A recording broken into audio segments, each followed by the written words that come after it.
فلسطین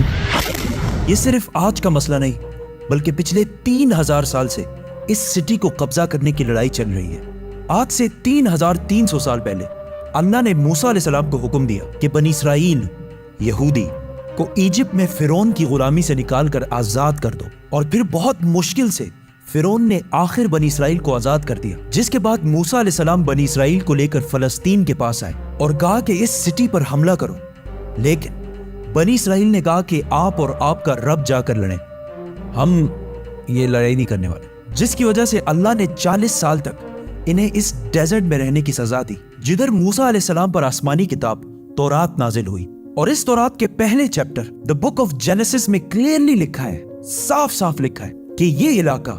فلسطین اللہ نے صرف اور صرف ابراہیم علیہ السلام کی اولاد کے لیے رکھا ہے، جس کی وجہ سے آج تک یہ جتنی لڑائیاں چل رہی ہیں یہ اس لیے ہے کیونکہ یہودی یہ کلیم کرتے ہیں کہ تورات کی اس آیت کے مطابق جروسلم اور فلسطین پر صرف اور صرف بنی اسرائیل کا حق ہے، کیونکہ بنی اسرائیل ابراہیم علیہ السلام کی اولاد اسحاق علیہ السلام کی اولاد میں سے ہے، اینڈ اٹ میک سینس، تب تو ان کو ملنا چاہیے۔ لیکن تورات میں لکھا ہے کہ یہ علاقہ ابراہیم علیہ السلام کی اولاد کے لیے، صرف اسحاق علیہ السلام کی اولاد کے لیے نہیں۔ ابراہیم علیہ السلام کے ایک نہیں بلکہ 2 بیٹے تھے، اسحاق اور اسماعیل۔ اسحاق علیہ السلام was the father of بنی اسرائیل، بٹ اسماعیل علیہ السلام کو عربوں کا فادر سمجھا جاتا ہے، اور یہ بات صرف ہم نہیں، ایون یہودی بھی اس بات کو مانتے ہیں۔ تو انہی کی کتاب تورات کے مطابق فلسطین پر صرف اسحاق علیہ السلام کی اولاد کا حق نہیں ہے بلکہ اسماعیل علیہ السلام کی اولاد عربوں کا بھی حق ہے۔ موسیٰ علیہ السلام کے ساتھ 40 سال ڈیزرٹ میں رہنے کے بعد آخر بنی اسرائیل نے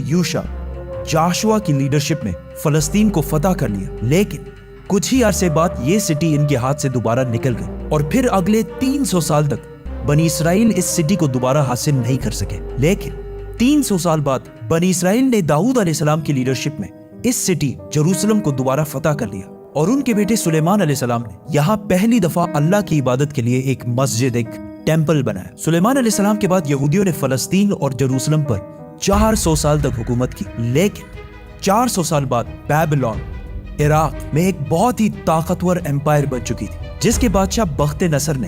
اپنی امپائر کو بڑھانے کے لیے فلسطین پر حملہ کر دیا اور جروسلم کو تباہ و برباد کر دیا، اور اس کے اندر ہزاروں یہودیوں کو شہید بھی کیا، اور اس ٹیمپل کو بھی تباہ کر دیا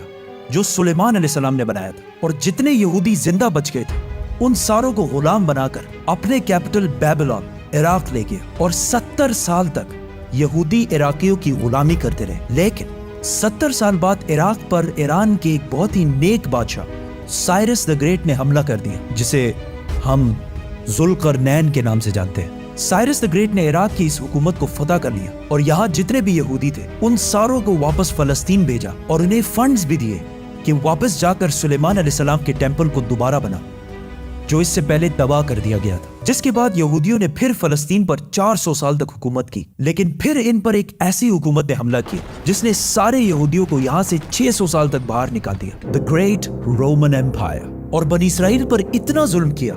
جو اس سے پہلے کسی نے بھی نہیں کیا تھا۔ یہودیوں نے رومن امپائر سے لڑنے کی بھی کوشش کی، لیکن رومن امپائر نے ہزاروں یہودیوں کو قتل کیا، اور حالات اتنے خراب ہوئے کہ یہودی رومن امپائر سے چھپ کر غاروں میں رہنے لگے، اور رومن امپائر نے بیت المقدس، جسے پہلے سلیمان علیہ السلام اور پھر ذوالقرنین نے بنایا تھا، دوبارہ تباہ و برباد کر دیا، اور اس کے بعد یہ ٹیمپل آج تک دوبارہ نہیں بن سکا۔ رومن امپائر نے فلسطین اور جروسلم پر 600 سال تک حکومت کی، لیکن 600 سال بعد رومن امپائر نے ایک ایسی غلطی کی جو اسے کبھی نہیں کرنی چاہیے تھی۔ انہوں نے عرب میں بہت ہی تیزی سے پھیلتے ہوئے نئے ریلیجن اسلام پر حملہ کرنے کی کوشش کی، لیکن اسلامک ریلیجن اور خلافت اتنی تیزی سے پھیلتی گئی کہ کچھ ہی سالوں میں رومن اور پرشین امپائر دونوں کو فتح کر لیا، جس کے بعد حضرت عمر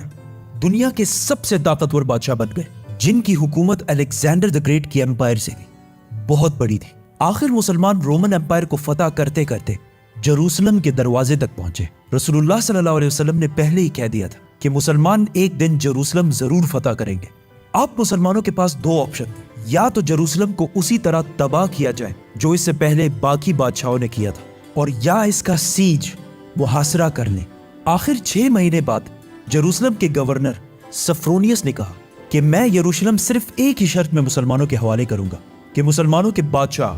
عمر خود آ کر مجھ سے ملے۔ تو خالد بن ولید رضی اللہ تعالیٰ عنہ نے سوچا کہ اب مسلمانوں کے امیر المومنین کو کیوں ڈسٹرب کیا جائے، تو وہ خود عمر بن کر سفرونیس سے ملنے گئے، کیونکہ خالد بن ولید رضی اللہ تعالیٰ عنہ کی اپیرنس بالکل حضرت عمر سے ملتی جلتی تھی اور دونوں کی ہائٹ بھی بالکل سیم تھی، آلموسٹ 7 فٹ۔ لیکن وہاں ایک شخص حضرت عمر سے پہلے ہی مل چکا تھا، تو انہوں نے کہا کہ یہ حضرت عمر نہیں ہو سکتے، تو مجبوراً خالد بن ولید رضی اللہ تعالیٰ عنہ کو حضرت عمر، اس وقت دنیا کے سب سے طاقتور بادشاہ، کو جروسلم بلانا پڑا۔ سفرونیس فل لگژری گولڈ اور سلور پہن کر بالکل تیار ہو گیا، کیونکہ اتنے بڑے بادشاہ ان سے ملنے آ رہے تھے۔ لیکن سفرونیس اور پورا جروسلم یہ دیکھ کر حیران ہو گیا کہ بادشاہ کا غلام اونٹ پر بیٹھا ہوا ہے اور بادشاہ خود بالکل عام کپڑوں میں پیدل چل کر آ رہا ہے۔ یہ منظر جروسلم والوں کے لیے بہت شاکنگ تھا، کیونکہ اس سے پہلے جب بھی کسی بادشاہ نے جروسلم پر فتح حاصل کی ہے، اس نے اس سٹی کو تباہ و برباد کر دیا تھا اور یہاں کی گلیوں کو خون سے بھر دیا تھا۔ لیکن اب یہ ایک بادشاہ آیا ہے جو ان ساروں سے زیادہ طاقتور ہے، لیکن بغیر کسی فوج کے اور بالکل عام کپڑوں میں۔ ایسا اس سے پہلے کبھی بھی نہیں ہوا تھا۔ حضرت عمر نے سارے ریلیجنز کو آزادی دی اور بغیر کوئی خون بہائے سفرونیس نے جروسلم کو حضرت عمر کے حوالے کیا، لیکن انہوں نے ایک شرط یہ بھی رکھی کہ مسلمان یہودیوں کو جروسلم آنے کی اجازت نہیں دیں گے۔ لیکن حضرت عمر نے اس کی یہ شرط نہیں مانی اور یہودیوں کو بھی بیت المقدس آنے کی اجازت دی، اور اس طرح پہلی دفعہ جروسلم ابراہیم علیہ السلام کے بیٹے اسماعیل علیہ السلام کے اولاد کے پاس آیا۔ اس کے بعد آلموسٹ 350 سال تک مسلمان، کرسچن اور یہودی جروسلم میں بالکل پیس اور امن کے ساتھ رہنے لگے۔ لیکن پھر 350 سال بعد کرسچنز نے پورے یورپ سے فوج جمع کر کے جروسلم پر دوبارہ حملہ کر دیا۔ اس وقت مسلمانوں کے آپس میں بہت لڑائیاں چل رہی تھی، جس کا فائدہ اٹھا کر کروسیڈرز نے آسانی سے جروسلم کو فتح کر لیا، اور جروسلم فتح کرنے کے بعد مسلمانوں اور یہودیوں پر انبلیویبل ظلم کیا اور ہزاروں مسلمانوں اور یہودیوں کو شہید کر دیا اور مسجدوں اور سینیگوگز کو بھی تباہ کر دیا۔ اور ہسٹری میں لکھا ہے کہ کروسیڈرز نے جروسلم کی گلیوں کو مسلمانوں کے خون سے بھر دیا تھا، اور ایون مسجد اقصی کو بھی مسجد سے ایک محل، پیلس میں بدل دیا تھا۔ یہودیوں کے عورتوں اور بچوں نے اپنی جان بچا کر اپنے آپ کو سینیگوگز میں بند کر لیا، لیکن کروسیڈرز نے ان سارے بلڈنگز کو آگ لگا دی اور ان کے بچوں اور عورتوں کو زندہ جلا دیا۔ اور یہ سب صرف ہم نہیں کہتے، بلکہ یہ اوتھینٹک ہسٹری کا حصہ ہے جسے یورپینز بھی مانتے ہیں۔ اس کے بعد ان کروسیڈرز نے جروسلم پر آلموسٹ 90 ایئرز تک حکومت کی، لیکن پھر 90 ایئرز بعد مسلمانوں کے ایک بہت بڑے بادشاہ سلطان صلاح الدین ایوبی نے پوری مسلم دنیا سے فوج جمع کر کے جروسلم کو دوبارہ کرسچن سے چھین کر فتح کر لیا۔ اور اس وقت سارے کرسچنز کا یہ خیال تھا کہ اب صلاح الدین ہم سے اسی طرح بدلہ لے گا جس طرح ہم نے لاکھوں مسلمانوں کو شہید کیا تھا۔ لیکن صلاح الدین ایوبی نے بالکل حضرت عمر کی طرح سارے کرسچنز کو معاف کر دیا۔ ایون کرسچنز بھی اس بات پر حیران ہوئے اور صلاح الدین سے پوچھا کہ جب ہم نے فتح کیا تو ہم نے ہر مسلمان کو قتل کیا تھا، لیکن صلاح الدین ایوبی نے انہیں کہا I am not those men. I am صلاح الدین۔ صلاح الدین۔ صلاح الدین ایوبی نے ان سارے ریلیجنز کو دوبارہ آزادی دی اور مسجد اقصی، جسے محل بنا دیا گیا تھا، اسے دوبارہ مسجد بنایا اور ادھر پہلی نماز ادا کی۔ جروسلم کو جب بھی کسی بادشاہ نے فتح کیا، ہمیشہ ادھر بہت خون بہایا ہے، سوائے مسلمانوں کے جنہوں نے ہمیشہ بالکل پیس اور امن کے ساتھ اس سٹی کو فتح کیا۔ صلاح الدین ایوبی کے بعد ایک بار پھر سارے ابراہیمک ریلیجنز جروسلم میں بالکل پیس اور امن کے ساتھ 800 سال تک رہے۔ 800 سال۔ لیکن 800 سال بعد اور آج سے 100 سال پہلے جب جروسلم پر آٹومن امپائر کی حکومت تھی، تو ورلڈ وار 1 کے بعد عربوں نے برٹش کے ساتھ مل کر عثمانیہ خلافت کو ہمیشہ کے لیے ختم کر دیا کہ ہم عربوں پر یہ ٹرکش لوگ آ کے کیوں حکومت کر رہے ہیں۔ تو اس نیشنلزم کی وجہ سے فلسطین بھی مسلمانوں کے ہاتھ سے نکل گیا۔ لیکن تھوڑے ہی عرصے پہلے برٹش اور یہودیوں کی آپس میں ڈیل ہو چکی تھی کہ اگر برٹش کو یہ علاقے ملے تو وہ ادھر ایک یہودی سٹیٹ بنائیں گے۔ اور یہ معاہدہ ہوا کیوں تھا؟ کیونکہ اس سے پہلے یہودی یورپ کے ہر فیلڈ،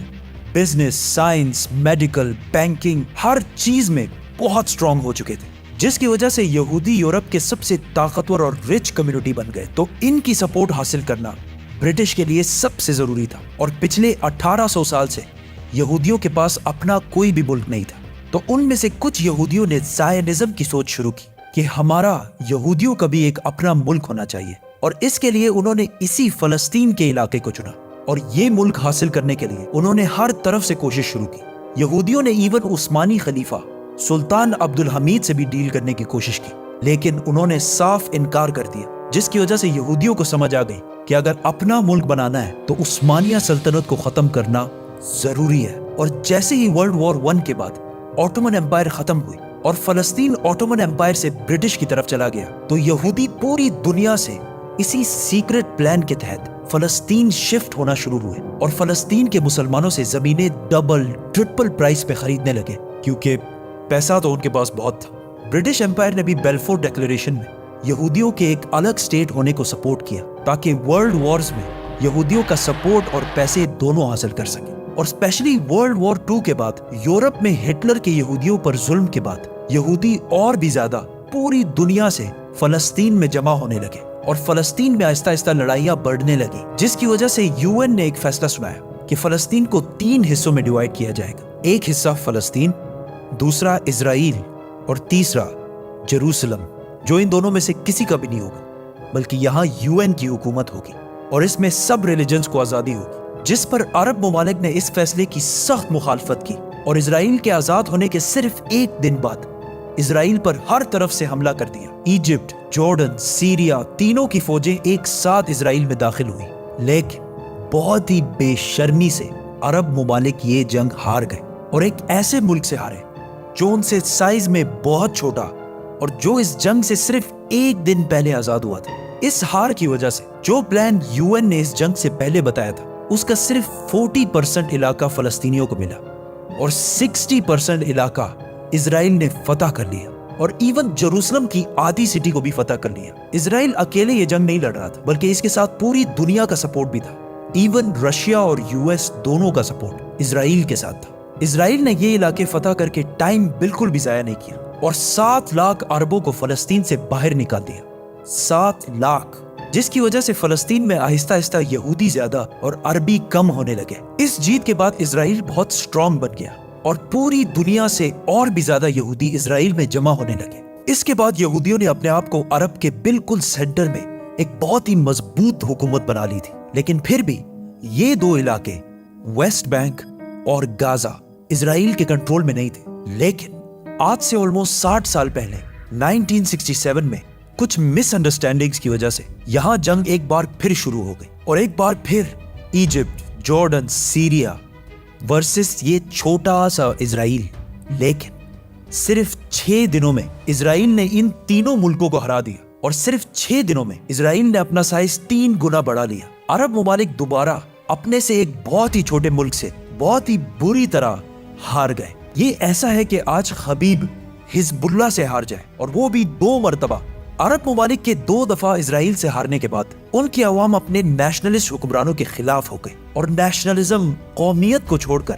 ایک نئی سوچ کی طرف بڑھنے لگی۔ دا مسلم بردرہڈ، اخوان المسلمون، جو مصر کے ایک سکول ٹیچر حسن البنا نے بنائی تھی اور جو ایک پاکستانی اسکالر مولانا مودودی کے خیالات سے انسپائرڈ ہے۔ اس سے پہلے اخوان المسلمون کا عرب میں صرف مذاق اڑتا تھا، لیکن اس ہار کے بعد اخوان المسلمون نے عرب عوام سے کہا کہ یہ جنگیں عرب کے مسلمان نہیں، بلکہ یہ نیشنلسٹ ہارے ہیں جو صرف نام کے مسلمان ہیں اور ان کا کوئی،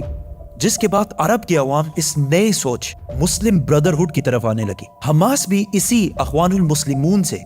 انسپائرڈ ایک گروپ ہے، لیکن اخوان المسلمون وائلنس کے خلاف۔ اس جیت کے بعد اسرائیل نے ویسٹ بینک، غازہ اور جیروسلم سب پر قبضہ کر لیا اور آج تک یہ سارے علاقے اسرائیل سے دوبارہ کوئی بھی نہیں چھین سکا۔